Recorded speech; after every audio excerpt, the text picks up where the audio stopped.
আসসালামু আলাইকুম। ড্রেসটা তৈরি করার জন্য এখানে আমি 4টা পাটে কাপড় নিয়ে নিয়েছি। দেখুন এই যে 2টা পাট আছে, নিচে আর 2টা পাট আছে, মোট 4টা পাট আছে। তো এখন আমরা লম্বার মাপটা নিয়ে নেব। এখান থেকে ধরে লম্বাটা এখানে আছে 15 ইঞ্চি, আমি 6 মান্থ বেবির জন্য তৈরি করছি, এবং চওড়াটা দেখুন আছে 15 থেকে 14 ইঞ্চি। এখন আমরা উপর থেকে 1.5 ইঞ্চি এভাবে করে লম্বা নিয়ে ইলাস্টিকের জন্য এক্সট্রা রেখে দিচ্ছি। এটুকু হচ্ছে আমাদের ইলাস্টিকের মধ্যে যাবে। এরপর আমরা এই যে নিচের থেকে আমরা আরমহলের মাপটা নেব। আরমহল হচ্ছে রাখবো 4 ইঞ্চি। বাচ্চা যেহেতু ঢেলা ঢেলা আরমহল দেওয়াটাই ভালো হবে। আপনারা 4.5 ইঞ্চি রাখতে পারেন যদি বাবু হেলদি হয়।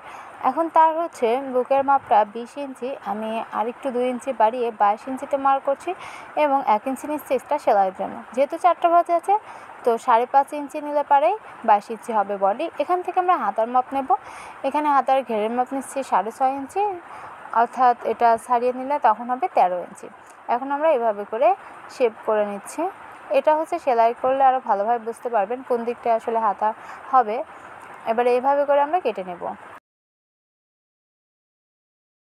তো কেটে নিয়েছি, এখন আমি এটাকে ছাড়িয়ে দেখাচ্ছি এটা কীরকম হবে। এরকম হবে। এখন আমরা এই যে হাতার 2 সাইডে প্রথমে সেলাই করে আটকে নেব, আর এইখানটায় এই যে এরকম মুড়িয়ে সেলাই দিতে হবে। তো এটা প্রথমে কি করতে হবে, এভাবে মুড়িয়ে সেলাই দিতে হবে।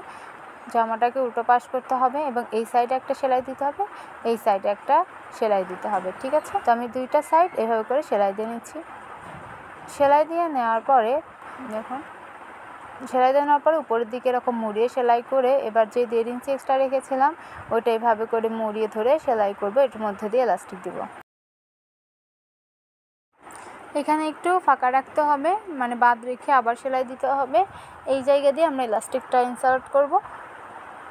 এইভাবে করে এখন ঘুরিয়ে শেষ পর্যন্ত আমরা এরকম করে সেলাই করে নিচ্ছি।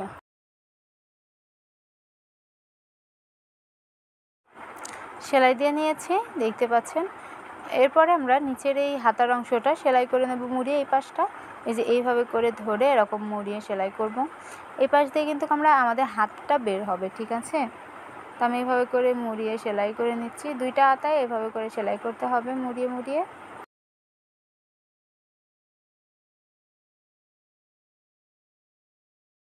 সেলাই করে নিয়েছি, এখন একইভাবে অপর হাতাটাও সেলাই করে নেব।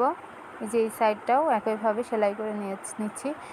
নিয়ে এখন আমরা এই যে 2 পাশে দেখতে পাচ্ছেন সেলাই করে নিয়েছি। এখন আমরা এটাকে এইভাবে করে রেখে 2 সাইডে সেলাই করে এই যে এইভাবে করে সেলাই দেব, এবং এইভাবে করে সেলাই দিয়ে এটা আটকে নিচ্ছি। একটা পাশ সেলাই করে নেওয়ার পর একইভাবে অপর পাশটাও সেলাই করে নিচ্ছি। আর অবশ্যই এটাকে ডাবল সেলাই দিয়ে নেবেন। সেলাই করে নেওয়ার পরে এখন আমরা এটার নিচের অংশটা এভাবে করে এবার মুড়িয়ে সেলাই করব। এই যে এরকম করে নিচের অংশ, ঘেরের অংশটা মুড়িয়ে সেলাই করে দিতে হবে। এভাবে করে শেষ পর্যন্ত সেলাই করে নিয়েছি। নেওয়ার পরে এখন আমরা উপরে হচ্ছে ইলাস্টিক লাগাবো, তাই জন্য 6 মান্থ বেবিদের জন্য 12 ইঞ্চি এরকম করে ইলাস্টিকের মধ্যে ইনসার্ট করছি। 1 বছর হলে 6 মান্থ থেকে 1 বছর হলে 14 ইঞ্চি দিতে পারেন গলা, এবং 1 বছরের উপরে হলে 17 ইঞ্চি। তো এইভাবে করে ইলাস্টিকটা দেওয়ার পরে এখন আমরা হচ্ছে ইলাস্টিকটা বের করে নিয়ে এই যে এইভাবে করে সেলাই করে তারপরে ভিতরে আবার দিয়ে দেব। সেলাই করে মুখটা জাস্ট আটকে নিচ্ছি। আটকে নিয়ে এটাকে আবার ছাড়িয়ে নিয়ে আগের জায়গার মতো করে দিচ্ছি এই যে এইভাবে। এরপর এটাকে সোজা সাইড করে নিয়ে দেখাচ্ছি কেমন হয়েছে। এই যে জামা কিন্তু খুবই ইজি, খুব দ্রুত বানানো যায়। যদি কোথাও বুঝতে না পারেন অবশ্যই কমেন্টের মাধ্যমে জানাবেন। এইটা দেখতে পাচ্ছেন কতটা সুন্দর, একদম কেনা জামার মতো দেখতে লাগছে। আর সে পর্যন্ত আল্লাহ হাফেজ।